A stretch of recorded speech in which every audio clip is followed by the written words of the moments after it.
Ayan, isang mapagpalang araw po ang aming hatid sa inyong mga kapatid sa araw na ito. Kaya lang, nung malayo ako, masaya ako dahil nakakita ako ng itlog. Pero nang lumapit ako, malungkot ako dahil may nagbigti na isang piraso mga kapatid. Ayan, nagbigti po siya dahil sumabit sa net. So, kumbaga, parang naging kasalanan ko rin ito dahil actually, experience ko na po talaga na marami pong nabibigti sa ganyang senaryo.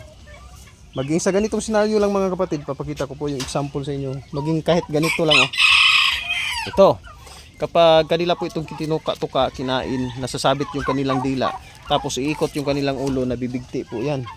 Pero ito, iba po ito. Talagang sumabit lamang po siya.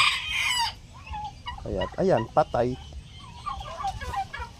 Wa man ninyo tabang nga inyong kauban, oy. Oy.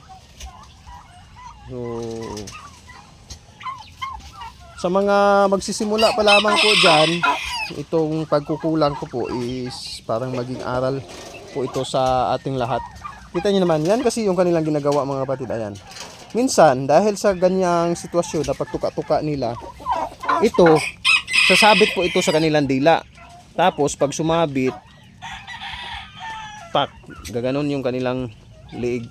Kaya ayun, mabibigti talaga. So sayang,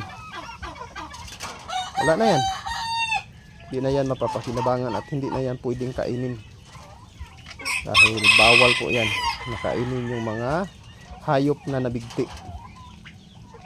Yan po talaga yung reality nila mga kapatid. Tutuhak-tuhakin nila yung mga PC, lubid, net. Ayan o, kita nyo naman o. Kaya nasasabit sila. Ito, puputulin ko na lamang po ito. Sayang.